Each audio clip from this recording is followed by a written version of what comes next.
Welcome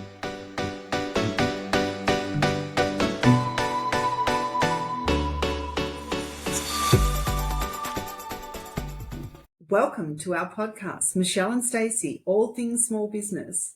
We hope you enjoy this episode and please visit our website, michelleandstacey.com.au. That's MICHELLEANDSTACEY.com.au. We would love to hear from you.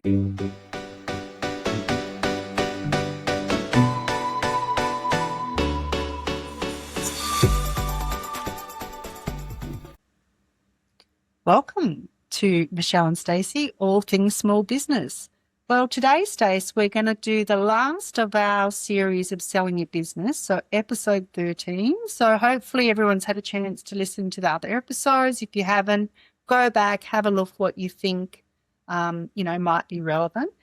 With this series, we've tried to put it in like a logical order of the things we think you need to think about and look at in perhaps more detail than you may have thought about. So we're calling this episode Tips, Tricks and Traps. So all about like getting you to think like, okay, well, we're going to start with, so what's a trap? So, and then we're going to give you some tips and tricks around that. Yeah. Hopefully to think about. Yeah. So I guess another way of thinking about it is potential problems to look out for and how to fix it. And some solutions. Yeah. Yeah. We're Mr. Fix It. Yeah. Men and women.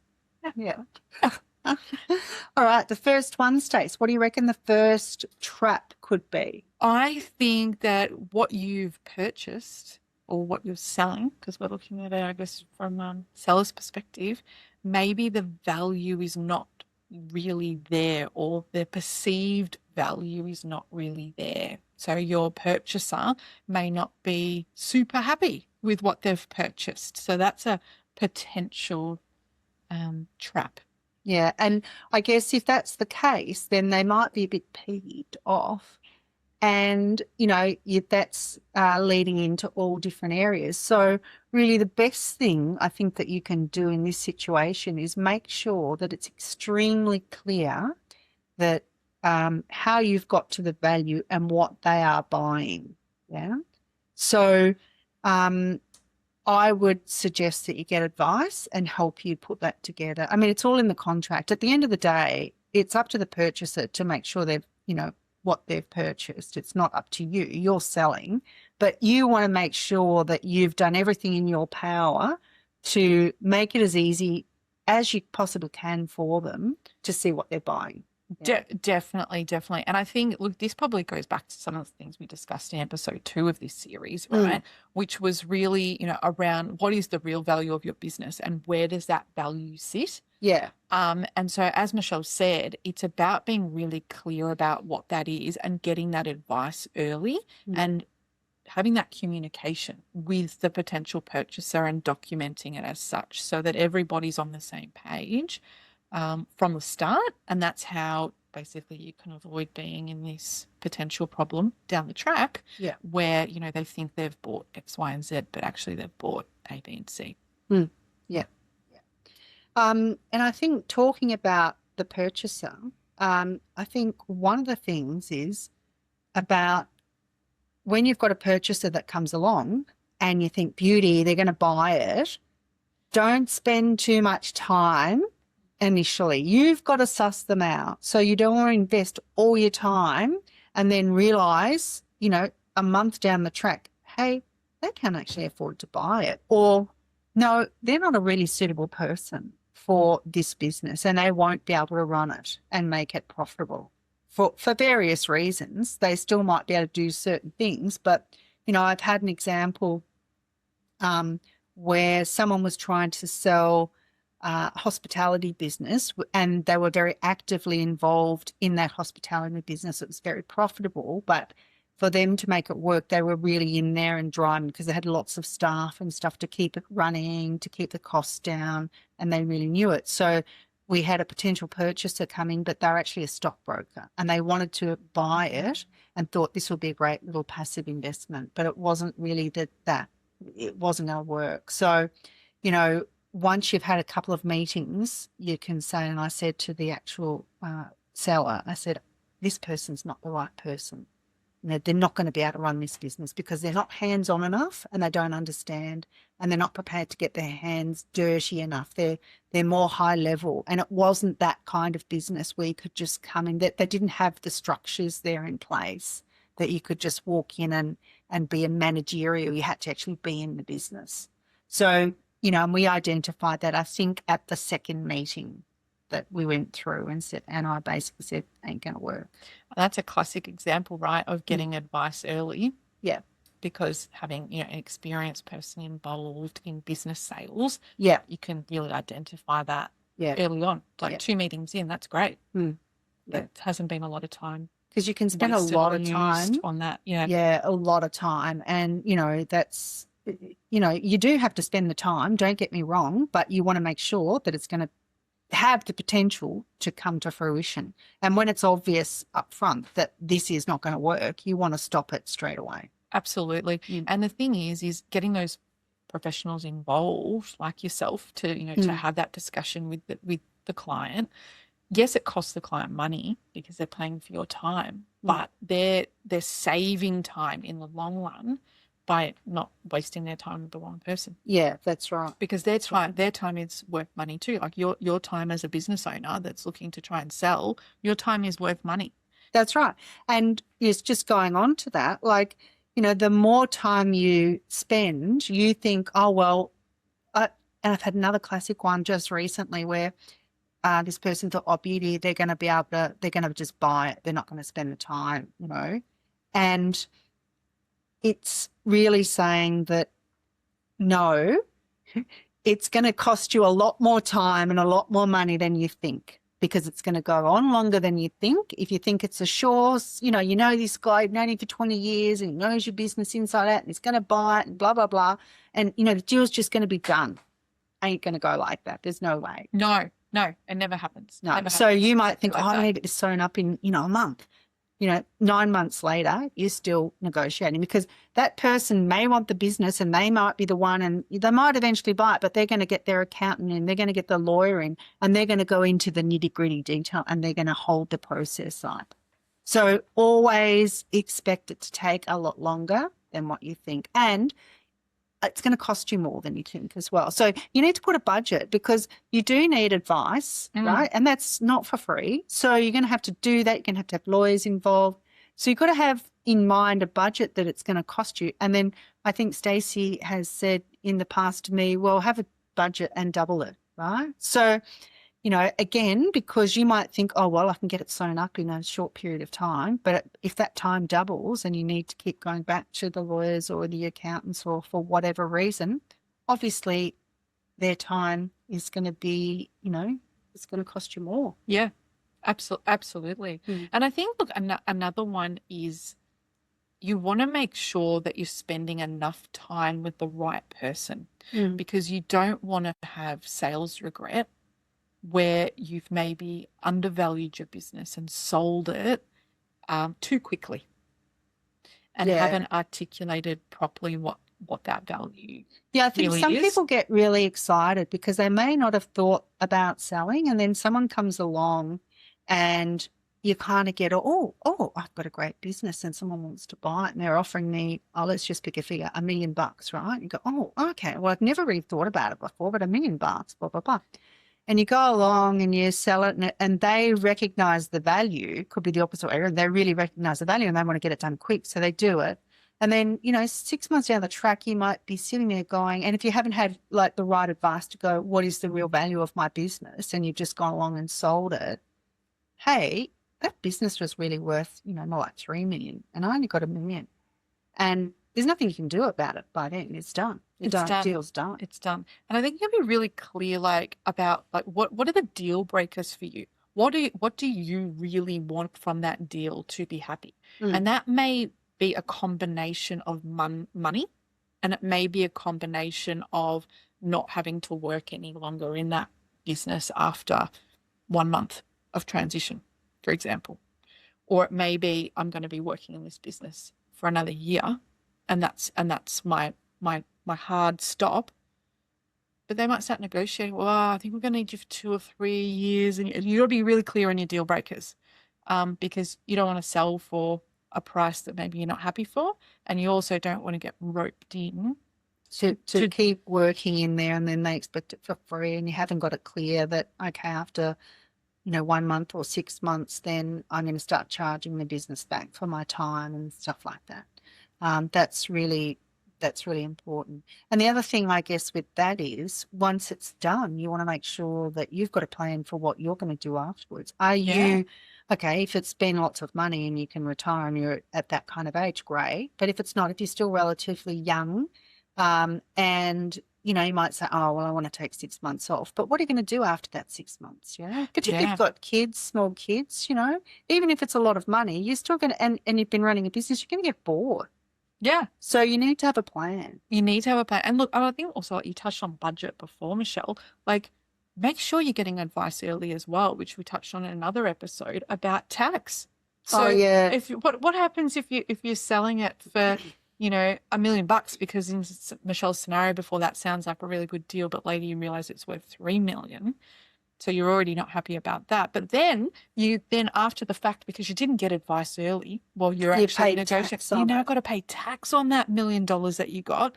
And so now you don't have $1 million, you've got less. And you're already still feeling unhappy because, I should have got $3 million. And yes, I still would have paid tax, but I still would have been left with more at the end of the day. So you need to get the advice, and you need to get both the accounting and the legal advice. And you really want, we had Andrew Henshaw from Velocity Legal talking about that, and you need someone like him to be able to help, because he's got a really good commercial mind, but he's also a tax lawyer. So you can talk to him about commerciality, but he understands the tax implications. I can't stress that enough. A lawyer, not all lawyers understand tax, right? So they might be good at certain things, but you need to be able to translate that to the whole deal and what it's going to mean tax-wise. Because, I don't know about you, Stacey, but if you've come in at a later date and the deal's kind of been done and the lawyers have done it and they haven't thought about the tax consequences, by that time, if it's been signed, it's too late. It's too late. All we or a lawyer is doing for you at that point is interpreting the documents that have been already done and signed, and it just rolls out. This is the situation. Here's the calculations, for example. There's no changing or negotiating or anything that can happen at that point. So back on your point, Michelle, about getting the right lawyer for the job. What we mean there, as an analogy, is that if you know that you need braces on your teeth, for example, you're not going to be going to the dentist. You're going to be going to a specialist. You'll be going to an orthodontist. So you've got to make sure that you're getting the right lawyer for what you're doing. Yeah, that's right. That's exactly right. Yeah. I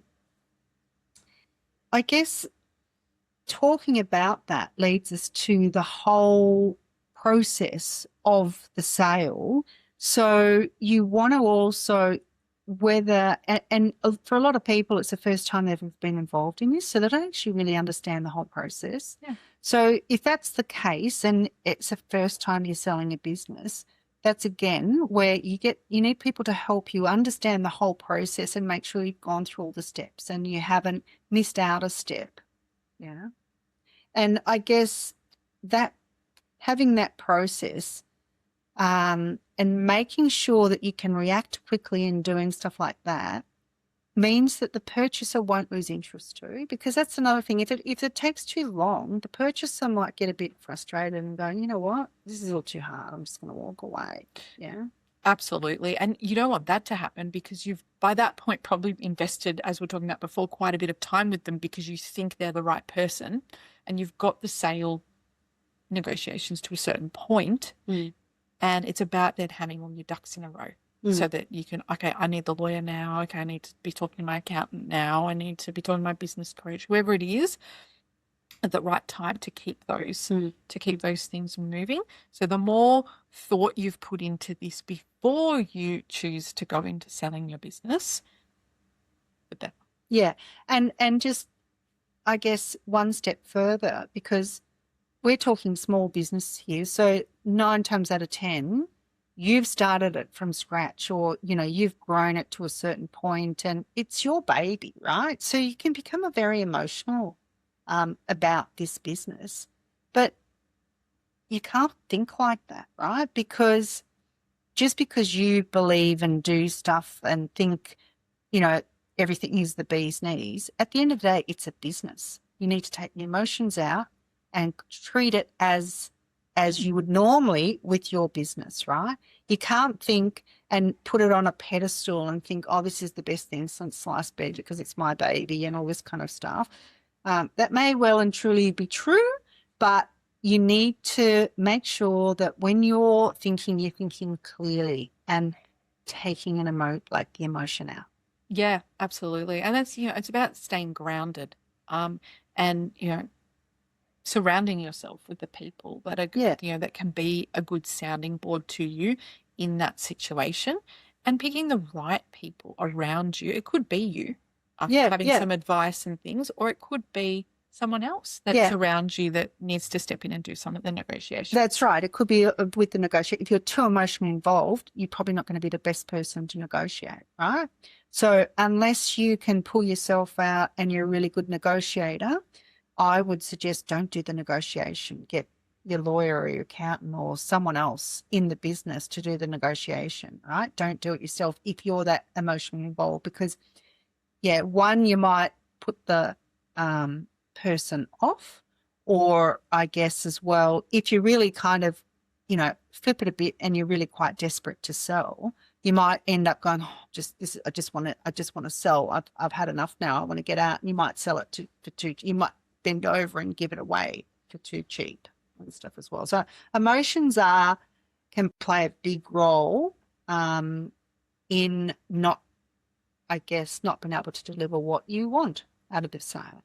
Yeah. Yeah. And I think and that's why I think it's important to really have your plan together and to surround yourself with people that can give you realistic, good, solid advice and not tell you what you want to hear, and challenge you, because they're the ones that are going to actually be able to give you honest opinions that are going to actually help you get the outcome that you actually want. Yeah, that's right. That's right.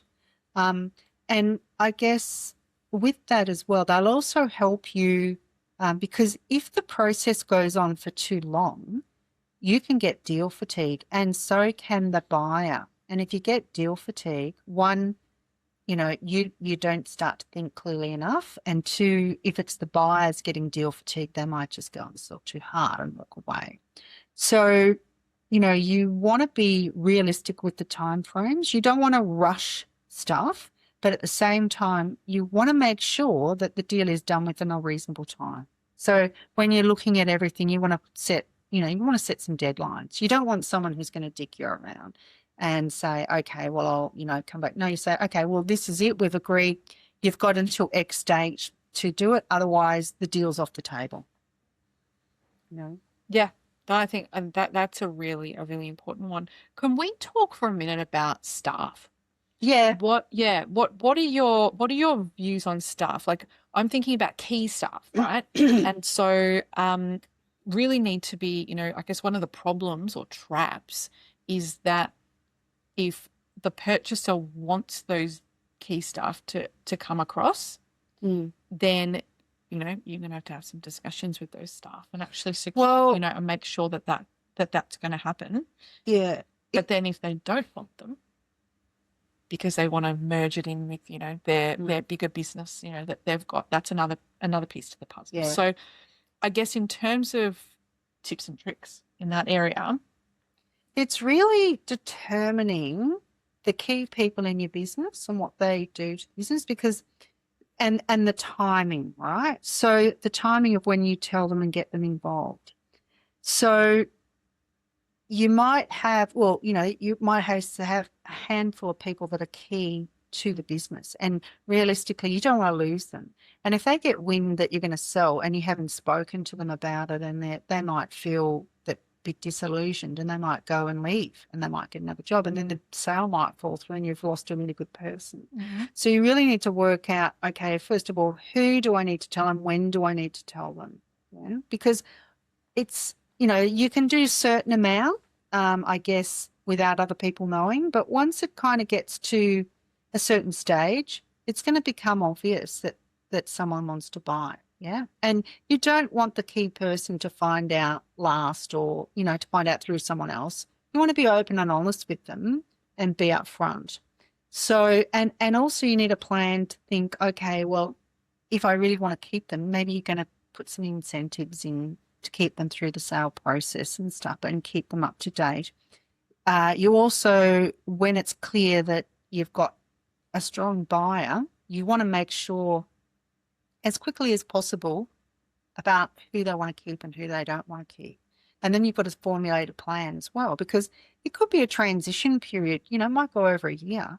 And again, you still might need that person, even if they don't go across to the business. You need to have a plan of how to keep them going, because you don't want to turn around and have, half leave because they're thinking, oh, I'm not going to have a job at the end of it and stuff like that. So then, you're still in the process, because you might have that year transition, say, for the business, and then the purchaser's going, well, hang on a minute, it's lost all the value because all these people have gone, etc. So it is really important about stuff. Yeah. And it's important about timing, and it's a difficult one, and it's going to be, it's going to be different for every business. Absolutely, it will be. And I think you've touched on some of the really good key points there, is around communication, doing it early, being transparent, some rewards in place to keep people motivated and to provide stability. And I guess the other part is you may be needing some of those key stuff to actually help you answer some of the questions that the purchaser has during the negotiation. Yeah, so prepare information and stuff like that. So for sure. For sure. Touching on communication, I guess it's the key. When I look at businesses, the best people in business are the best communicators. Right? So communication, and let's face it, not everyone's a great communicator. But if you're not a great communicator and you've got a good business and someone wants to buy it, you're still doing something right. You need to recognise that potentially that might not be your forte. But again, you've got to make sure that you're covering it, because you've got so far. Don't just let it fall off, but, make sure that you're really communicating properly, respectfully, and at the right time. Yeah, so that's good sound advice. Thanks, Stacey. Well, I think that probably brings us to the end of this episode. Yeah. On our traps, tips, and tricks. Yeah. For selling your business, right? Yeah. And it's the end of the whole series for that. So, we just want to say thanks very much for listening. And look, not everyone will have listened to every episode, but if you are thinking about it and stuff, maybe listen to the first episode. Now, the first couple of episodes, we have to say that we didn't have our handy little microphone then, and, maybe I think the sound quality in the first few aren't great, but it's okay. We're getting better. And, you really want to, if you're going to sell your business or someone's approached you, just, we try to keep this as quick as possible, and you can do it over a couple of weeks and listen to it and make your own notes. But it's really important to make sure that, you're doing the right thing by yourself, and you're giving yourself the best possible advantage. So the next thing we're going to do, or the next series we're going to look at, is cash flow, because cash is king, isn't it, Stacey? It is. For business. It is. It is. So I guess stay tuned for our second series, which will be coming shortly. So thanks very much for listening. We really appreciate it. And get in touch with either of us or both of us. And we'll see you next time. Thanks. Thank you. Bye. Bye. Thank you for listening to today's episode. We hope you found it informative and useful. We would like to clarify that this podcast is for educational purposes only. The conversations are of a general nature and do not qualify or constitute as financial or tax advice. The views and opinions expressed by the hosts and guests are their own and do not reflect any official stance. We make no guarantees about the accuracy, reliability, or completeness of the information presented and are not liable for any losses or damages arising from its use. We recommend you seek the advice of your own legal, financial, or other licensed professional before making any decisions based on the information provided in this podcast. We hope you enjoyed today's episode and tune in again soon to listen to further episodes.